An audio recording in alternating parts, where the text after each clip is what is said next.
God. Once again, isang mapagpalang umaga po sa ating lahat. Yung mga nasa loob po ay akin pong inaanyayahan.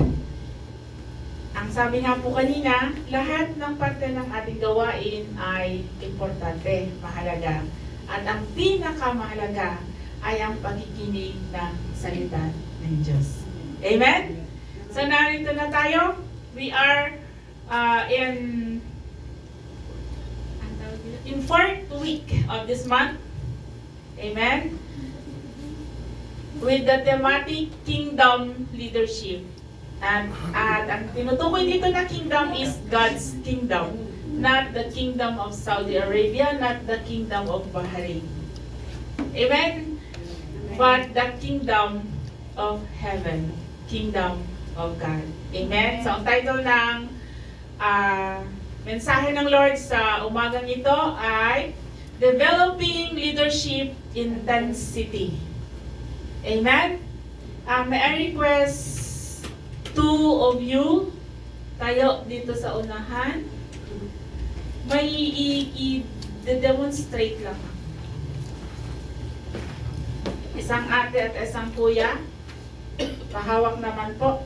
Ito ay tungkol sa intensity. Gaano ka-intense ang pag-ibig mo sa Lord? Amen? May I request, ate? At isang ate? Isang bang ate, please? Ay, model catering service. Tataas po ng konti. Intense. Paano ba intense? Ganito kalakas ba? Or ganito? Lakas di pastura. Amen? Alin dyan? Yun lang po. Salamat. Gaano ka-intense ang pag-ibig mo sa Panginoon? Amen? At nalalaman mo ba kung gaano ka-intense din ang pag-ibig ng Panginoon sa iyo? Amen? At ang scripture ay nagmumula sa Psalms chapter 18 verse 1 to 3. May I request everyone to please stand up. Let's all together read in 1, 2, 3.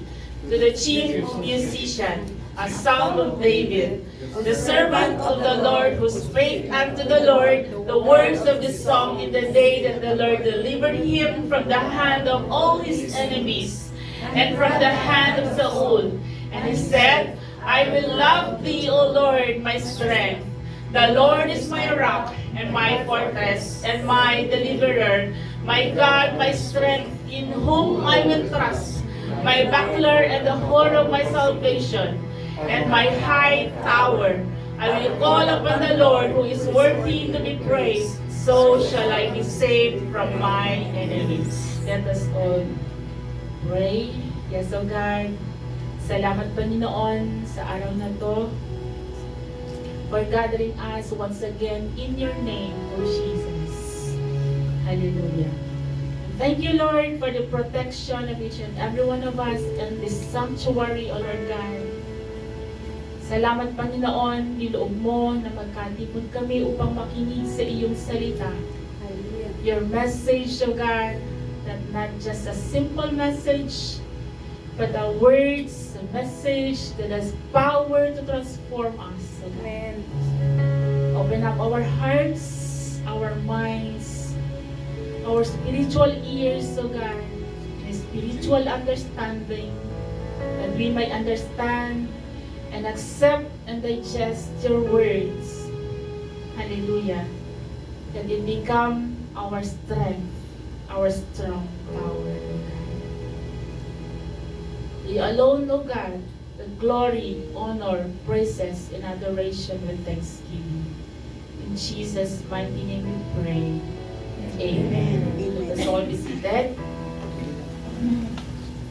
Hallelujah. So the objective of the message of the Lord today is to help leaders develop intensity in their leadership. Tawag dito? Balikan natin yung mga naunang mensahe, mga naunang linggo, unang Friday. Amen? Recap. Kumbaga.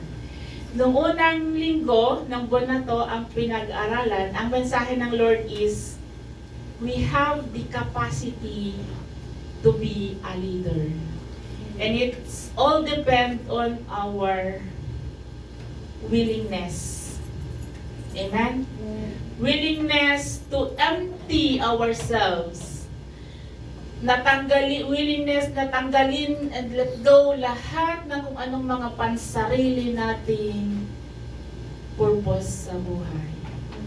Amen. Yung sarili nating kakayanan, yung sarili nating yung sariling desire. Amen. Para maging empty yung tayo, para mas maraming ma-feel ang Panginoon sa atin.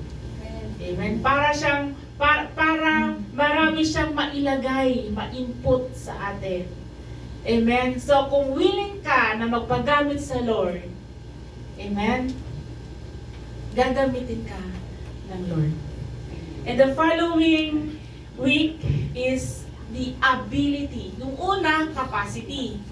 Yung following week naman, following message is the ability to be a leader. Amen? So doon naman ay dependent yung ability natin doon sa willingness natin to be infilled. Amen? Di ba nung una, yung ability, yung willingness mo na ma-empty ka, mawala lahat ng sarili mong kakayanan, pansariling purpose sa buhay. Ngayon, ang sumunod, yung willingness to be infilled by the power of God. Through trainings, equipping. Amen? Kasi mga kapatid, ang pagpunta dito at pakikinig ng mga salita ng Diyos ay amen, makaka-build ng faith sa atin. Pero mas magamit ka pa, mas maunawaan mo pa yung pananampalatayang ibinahagi o ibinigay sa iyo ng Lord kung dadaan ka sa pag-aaral, sa training at equipping. Remember mga kapatid, we are all warriors of God. As you accepted the Lord Jesus Christ as your Lord and Savior, and you start to follow Him, obey Him, you are being His disciple, and you are warriors of the kingdom of heaven. Amen. Amen. And even the warriors of the kingdom in this earth ay nagpi-prepare bago sila ipinapadala sa laban. Ganun din naman po sa kingdom of God. Amen. Tinitrain tayo, ini-equip tayo, I do believe, hindi na lingit sa ating kalaman na may pag-aaral na nagaganap.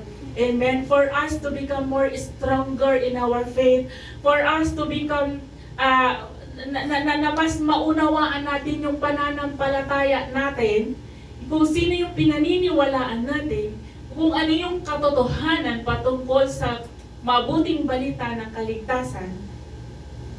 Nang sa gayon, pag ibinahagi natin, ay hindi tayo maliligaw sa pag-explain sa mga binahahaginan natin. Amen? Kung nauunawaan mo ang isang bagay, kaya mong ipaliwanag sa kaharap mo kahit balik-baliktarin ka man. Amen? So your ability to become a leader, your ability to become His disciple, depends on your willingness to be infilled. Amen? So in third week is leadership with integrity. Yung leader na ginagawa ang tama kahit pa walang nakatingin. Amen? Yung servant of God or disciple of God na ginagawa yung task na nakalaan sa kanya, or even he has initiative, kahit wala si pastor, kahit wala si leader, kumikilos talaga. Amen? And a leader doesn't need yung praises mula sa tao. Amen? He doesn't need reward from men. but our reward is coming from the Lord.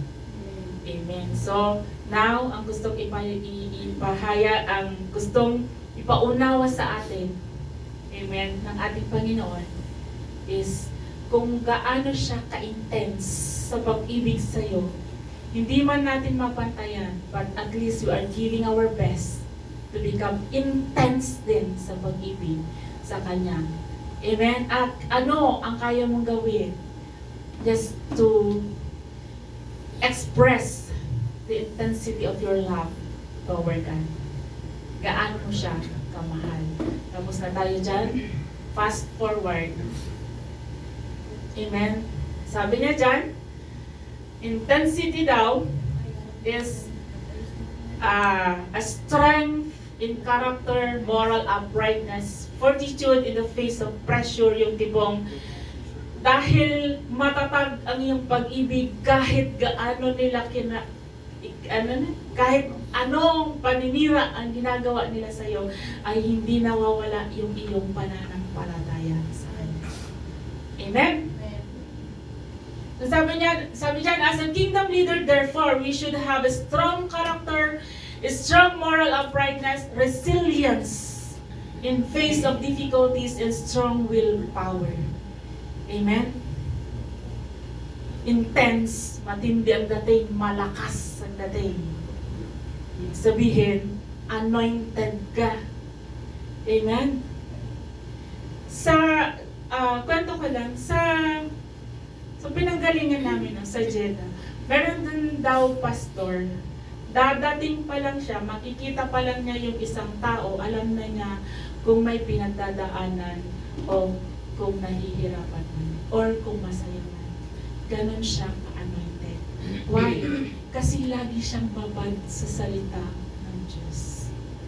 Ganon niya kamahal ang Diyos. Ganon siya laging kauhaw sa Panginoon. And kahit saan siya nagpunta, talagang nag-put up sila ng asawa niya ng church. Ngayon, nasa Australia ba yun? Switzerland. Doon. Nag-put up pa rin sila ng church where they belong. Amen? So, ganun din po sana tayo. Amen? Na kahit saan tayo magpunta. Amen? Ang purpose natin is to exalt the name of the Lord. Amen? Next. Sabi niya dito, our scripture for today centers on the life of one of God's greatest servant, David. So David is known to be a man after God's own heart. David, as human as he is, nakaranas din siya ng temptation at na-fall din siya sa temptation. Amen? And even nanganak yung kasalanan niya, nanganak. Hanggang sa isang araw, naranasan niya yung consequence ng kanyang kasalanan, namatay ang kanyang anak. Nung nagkakasakit pa ang kanyang anak, doon siya parang nagmumurn, amen, nagsasaklot siya, nalungkot siya, in short. Amen? But when his son died, doon niya naranasan, doon niya mas na-realize kung gaano siya kamahal ng Diyos at doon siya nagbunyi. Ang hirap gawin nun. Amen? But that is the will of the Lord in his life. Yung nagiging pagkakamali niya ay nagiging testimony na niya of how God good in his life. Amen? So, for us to develop our leadership intensity, we have to, mabilis lang ang message ng Lord. First is to be intense lover and worshiper of the Lord. Amen? Sabi niya sa verse 1 and 3, I will love thee, O Lord, my strength. I will call upon the Lord who is worthy to be praised. Amen? Sabi niya, if there is a Bible character, sabi niya, si David ngayon, kasi siya yung nagsulat, siya yung gumawa ng psalm. Gumawa siya ng mga kanta. to express His love to the Lord. Amen? Ako, noong nanliligaw pa lang si Carl sa akin. Amen? Or, hindi, kami na pala yun. Kami na. At dahil sa pag-ibig kong bumubukal sa puso ko, nakakagawa ako ng tula. Amen? Don't get me wrong. Hindi ko ini-exalt ang sarili namin dito. Kung gaano mo kamahal ang Diyos, nakakabigkas ka talaga ng mga good words para sa Kanya. Amen. To praise Him, to worship Him. Kaya nga, kung minsan yung mga worship leaders, sabi niya, sing a new song to the Lord. Amen. Amen. Sing a new song, ibig sabihin, hindi yung naka-flash na lyrics dito, kundi kantahan mo, awitan mo ang Panginoon na nagmumula sa puso mo. Katulad ni King David. Amen. Ganyan, gaano ba ka-intense ang pag-ibig mo sa Panginoon? Kung hindi mo ma-express, alalahanin mo kung gaano kanya kaibig, kamahal. Amen? Hindi mo talaga mapantayan yan, pero maibibigay mo ang lahat mo. Amen? Parang ang nanay yan eh. Amen? Ikaw at ang nanay mo. Ikaw, pag may nagawa kang maganda, ibinibida ka ng nanay mo. Or kung minsan, yung hindi close sa mga nanay, hindi nyo man alam, ganon kayo kamahal ng inyong mga nanay, kapag may nagawa kayong maganda, ibibida niya kayo sa mga amiga nila, not knowing. Amen? Hindi nyo man alam, pero ibinibida kayo yan. Ganon kayo kamahal ng nanay nyo. Amen? Ikaw, gaano mo kamahal ang nanay mo? Amen? Nakakapagbigkas ka rin ba ng good words kapag kausap mo ang iba kung ang pinag-uusapan ay magulang or ang nanay? Amen? Amen. Praise God. Ganon din dapat tayo sa Lord. Nanay ko. Na ibabahagi dapat natin kung ano yung nararamdaman nating pag-ibig para sa Kanya doon sa kausap natin. In that way, nakakapagbahagi na tayo ng mabuting balita. Amen. Amen. Mahal mo ang Lord, gaano? I-explain mo sa kausap mo. Amen. At kapag tinanong ka, bakit mo siya mahal? Kasi mahal niya ako. Una siyang nagmahal sa akin. Paano mo nasabi? Kasi ganito, niligtas niya ako. Amen. Amen. Doon pa lang nakapagbahagi ka na ng mabuting balita ng kaligtasan. Amen. Sing a new song to the Lord. How intense your love to Him that makes you worship Him. Amen. That makes you sing a praises to Him. Amen? So imagine a person who is in love. Yan, wag na yan. Nasabi ko na yan. Yung in love ako. Amen? So David's love for God is deeply rooted in his knowledge and experience about God. Amen? Kaya siya nakabuo ng mga kanta. Di ba ang Tagalog version ng Psalms is awit? Kasi songs yun na ginawa ni David out of his love to the Lord. Amen? Imagine niyo talaga, mahal na mahal mo talaga itong taong to. Kaya naman nakakapagbuo ka ng mga tula, ng mga kanta para sa kanya kahit na sintonado ka. Amen? At least yung top ng message mo ay yung essence ng mga salitang lumalabas sa bibig mo ay out of love. Amen? Sabi niya dyan, the Lord is my rock and my fortress, my deliverer. Kumbaga nabibigkas niya kung sino ang Diyos sa kanya, kung ano yung nagagawa ng Diyos sa kanya. Amen? Amen.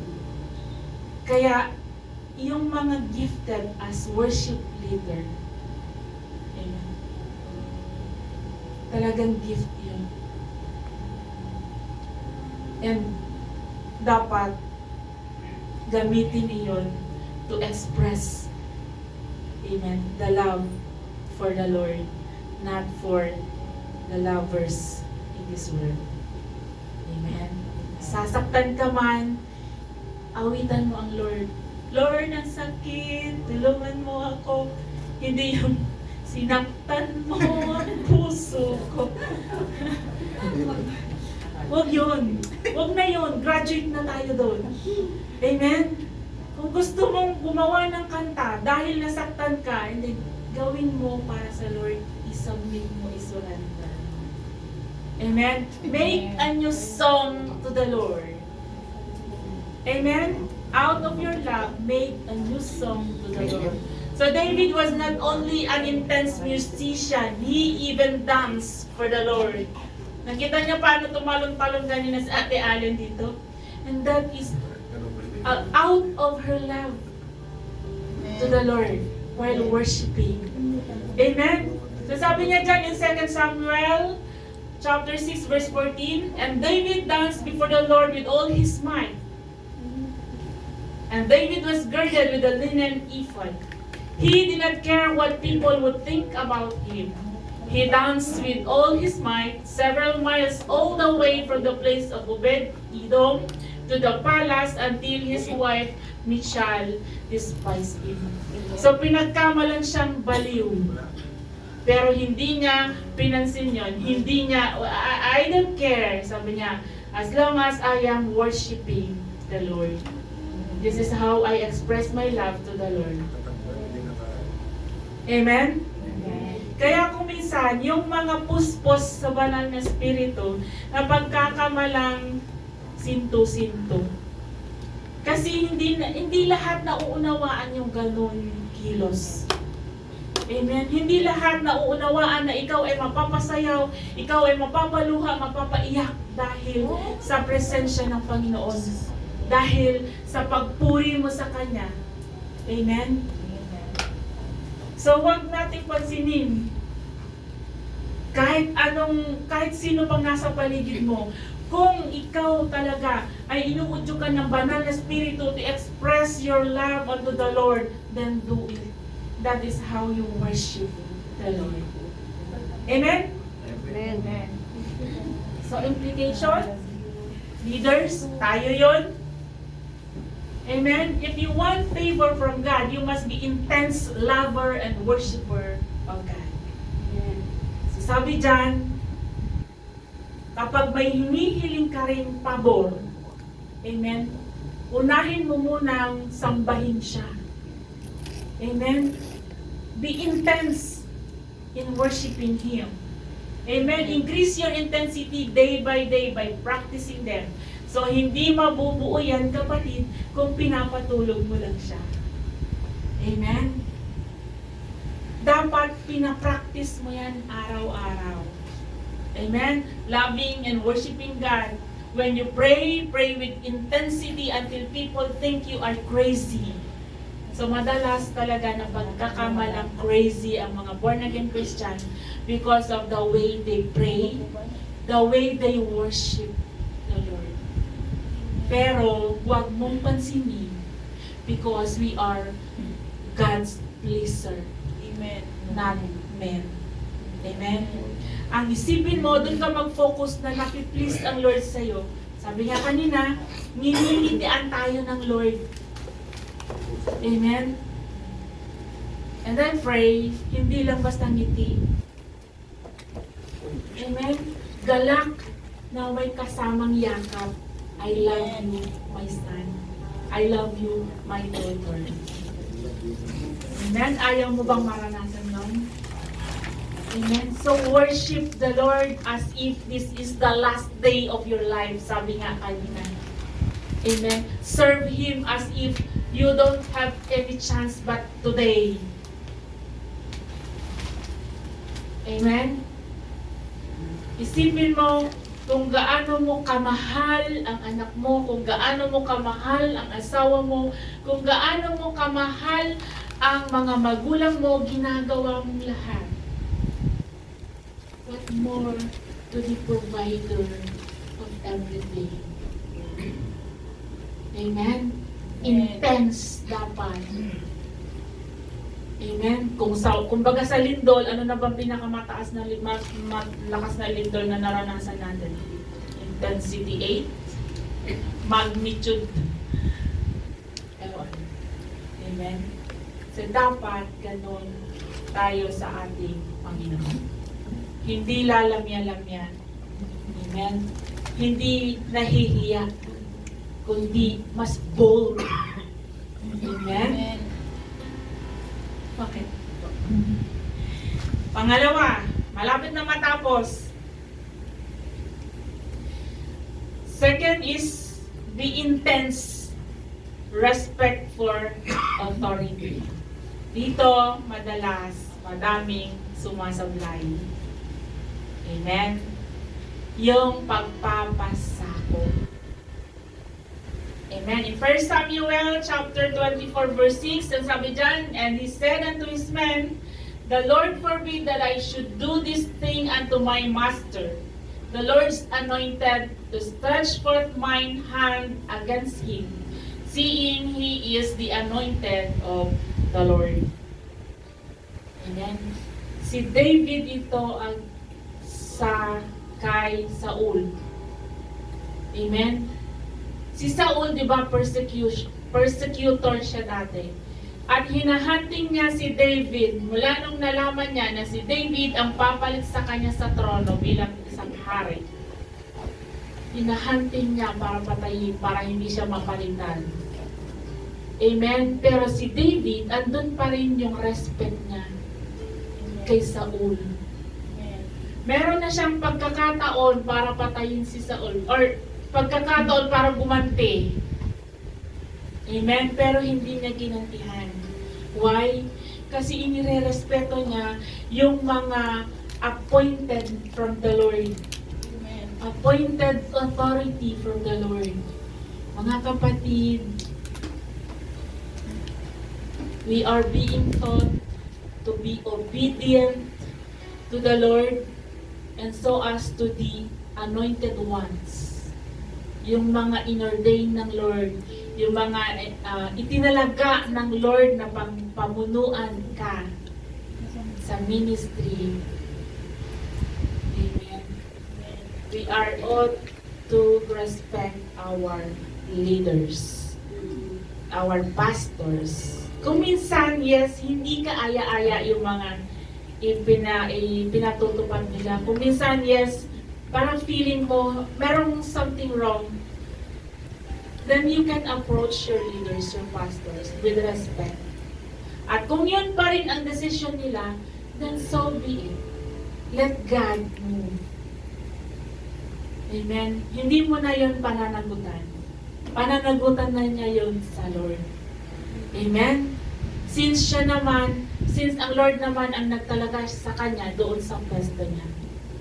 Amen. Respect the authority. Amen? Amen. So, yan.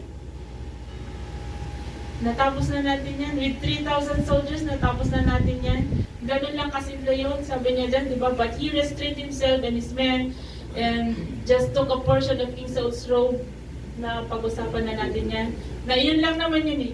Yung hindi siya naghihiganti, hindi niya pinapatulan si Saul kasi nirerespeto pa rin niya because of his love to the Lord. Amen? Kasi si Saul nagmumula pa rin yun sa Lord na hari. Amen? Kahit gaano siya kasama, ganun pa rin yung respeto ni David kay Saul. Amen?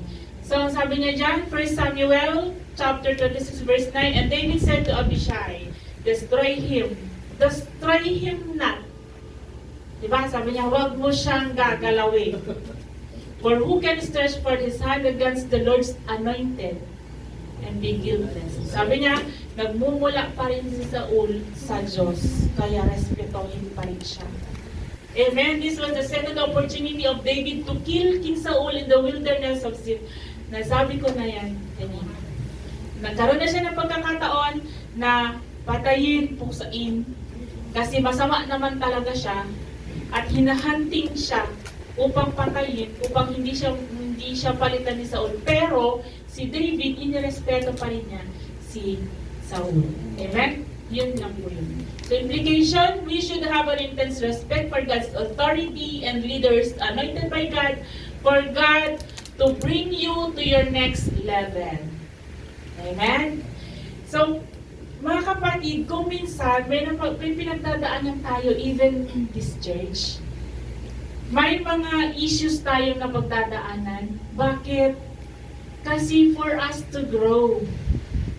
Amen. Dapat yung mga issues, mga conflicts, dapat ay nagpo-push up sa atin para mag-grow sa ating spirituality. Amen. Hindi para paghiwa-hiwalayin tayo. Amen.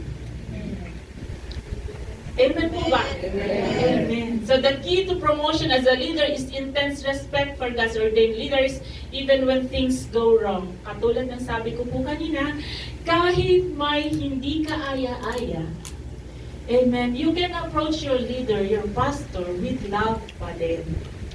Amen. At kung yun pa rin talaga ang decision niya, yun pa rin talaga ang pag-uugali niya, then give it to the Lord. Pero hindi yun magiging rason para umalis ka sa church. Bakit? Kasi it's still God who gave you that person to pastor you.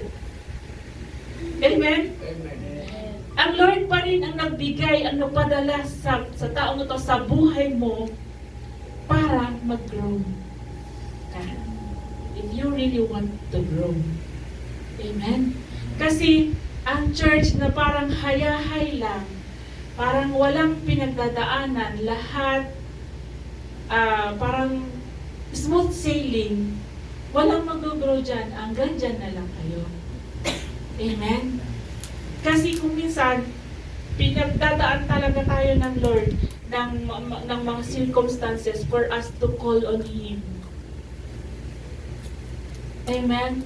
For us also to realize kung ano yung mali, kung ano yung tama, at kung ano yung kalooban ng Lord sa atin. And your purpose natin sa bawat isa. Amen?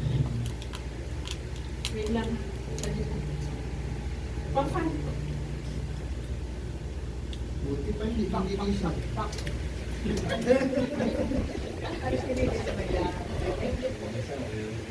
So next, last, malapit na tayo. Third point is the intense warrior for God's kingdom. Remember, nabanggit ko po kanina, we are all warriors of God. Amen? So warrior na tayo ng Lord. Warrior tayo ng God's kingdom, hindi ng kingdom of Saudi Arabia. Amen? So 1 Samuel chapter 17 verse 45, then David said to the Philistines, "You come to me with a sword, with a spear, and with a javelin, but I come to you in the name of the Lord of hosts, the God of the armies of Israel, whom you have defied." Amen? So, kung heaven's kingdom warrior tayo, ang weapon natin ay ang Diyos at ang prayer.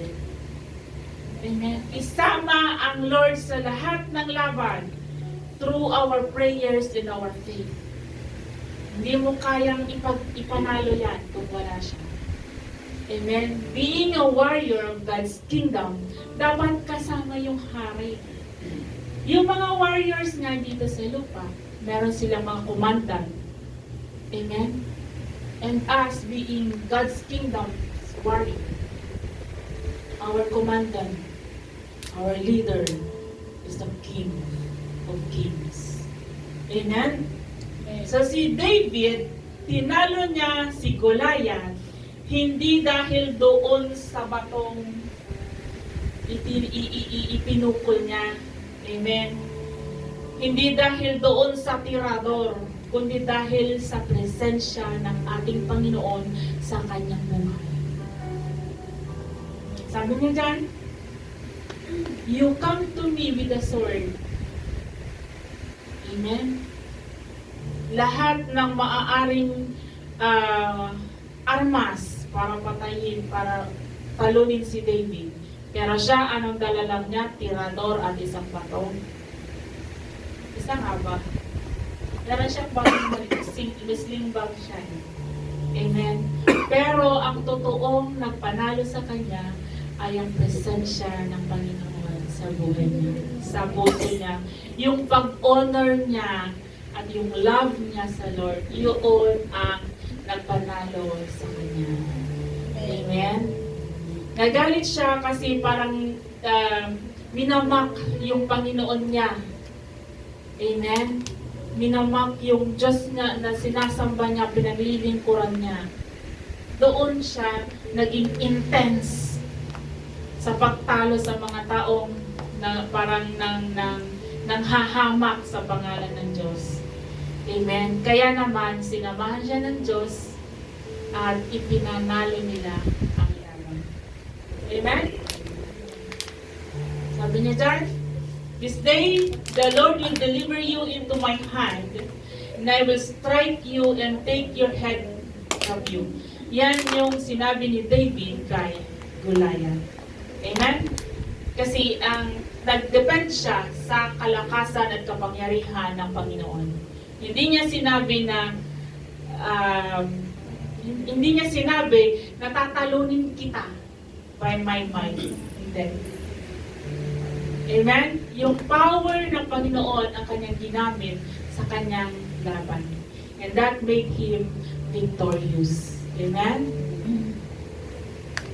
So David's passion for God was so intense that he faced the giant who was a warrior from his youth, while David was a mere shepherd boy. However, David's conquest over Goliath brought him to kingship. Amen. Yung kanyang pag-love pa rin sa Diyos ang nagpanalo sa kanya, at yung kanyang pag-love sa Diyos ang nagluklok sa kanya sa kaharian. Amen? So notice, David declared first his victory before engaging himself in actual battle. So ang implication dito, you want God to fight your battles? Be intense in fighting God's battles. Amen. Gusto mong mananagumpay? Then, sama mo ang Diyos. Be intense. Amen. In the presence of God. Be intense in serving Him. Amen? So, na. Mabilis lang, di ba? Conclusion na kagad. Conclusion na ka. Bumili lang ako ng gata, conclusion na. Amen. Nandyan na. Nilagay niya na. Hindi pa. Ay, lang. Kaya ilagay mo daw yung gata. So, ang sabi dyan, conclusion, to Yung develop powder our mo, leadership, we should be intense lover and worshiper of the Lord. Second is be intense in respecting our authority and respecting the people in authority, and be intense as a warrior for God's kingdom. Amen? Alalahanin mo, kapatid, mahal ka ng Diyos sa kabila ng iyong karumihan, sa kabila ng iyong katigasan ng ulo. Amen? Let us always stand. Mahal ka, kapatid ng Diyos. Hallelujah. Kahit hindi ka karapat-dapat sa pag-ibig niya, pag tinawag mo siya, sasamahan ka niya sa kabila ng iyong karumihan, ika'y inibig niya. Hallelujah. Hallelujah. Bless the Lord. Salamat, Panginoon. Hallelujah. Na sa kabila ng aming karumihan, hindi naman talaga kami karapat-dapat o Diyos na samahan mo. Ngunit, O God, yung iyong habag ay tunay at dalisay. Yung katapatan, Panginoon, hallelujah, Hallelujah. Ang iyong pag-ibig, O God. Hallelujah. Ginawa mo kaming karapat-dapat, Panginoon. Hallelujah. Niyakap mo kami, Panginoon, sa aming karumihan, O God. And thank you, O God. Thank you. Salamat. Salamat.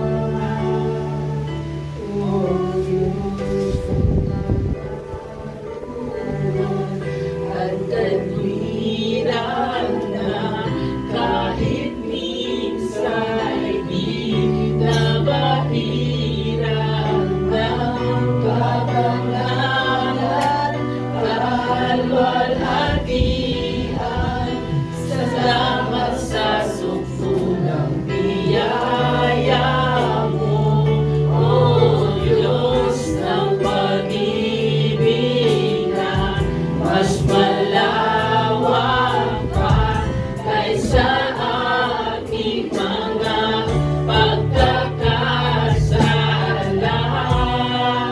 Higit pa sa buhay ko, salamat sa sukdulang biyaya mo. Kapatid, namnamin ko ang mga lyrics na to. Ganyan ka kamahal na Panginoon. Sa kabila ng iyong karumihan, sa kabila ng iyong mga pagkakasala, niyayakap ka na, kapatid. Hallelujah. Kahit hindi ka karapat-dapat, pinupus ka na. Hallelujah. Alalahanin mo, sukdulang biyaya at pag-ibig at habag ang kanyang binigay sa'yo. Yes, O God, salamat, Panginoon, sa katapatan ko. Salamat, Panginoon, sa sukdulang biyaya at pag-ibig mo sa amin, O God, sa kabila ng aming karumihan, O God. Kahit hindi kami karapat-dapat, Panginoon, ganun ka-intense yung pag-ibig mo sa amin, O God. That you made us qualified. Hallelujah. Yung tinitingnan mo, Panginoon, ay yung katuwiran, yung kalinisan, Panginoon, ang Panginoon sa amin, O God. Salamat, Panginoon. Hindi na mo mapapili yung araw na to dahil ginusan ang panagbahan ko upang makinig sa iyong mga salita, O God, upang malaman namin, Panginoon, kung paano dapat kami magpuri, Panginoon, at magsamba sa iyong pangalan, O Diyos. Hallelujah. Salamat, Panginoon, sa pagpapaalala mo sa amin kung gaano mo kami kamahal, O God. Turuan mo kami,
dumalo ngayong araw na to, Panginoon, for them to be filled with your power, with your authority, O Lord God, with your Holy Spirit, O Lord. Hallelujah.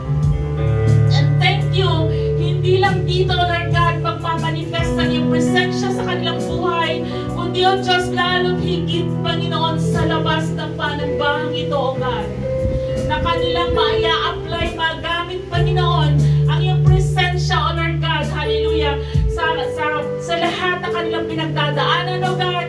Samahan sila at ipanalo ang laban, Panginoon, kasama ka, O God. Hallelujah. For the victory is ours, Panginoon, sapagkat isinama mo kami, O God, sa parada ng tagumpay, sa ginawa mo sa krus ng Kalbaryo, O Lord God.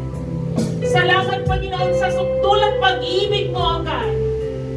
Thank you, Lord. Ito nawa, Panginoon, ay magbubukal sa aming puso upang ito rin ang aming maibahagi sa mga tao sa paligid namin, O Diyos. Maghari ka bilang hari ng mga hari, O God. Ikaw ang Diyos namin at lahat ng mga Diyos. Thank you, Lord, muli sa pag-ibig mo. Thank you sa mensahe mo ngayong araw na to, O Lord God.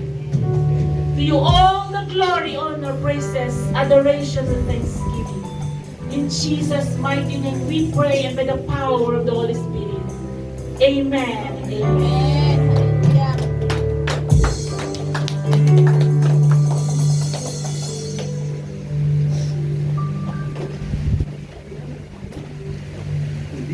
Ha?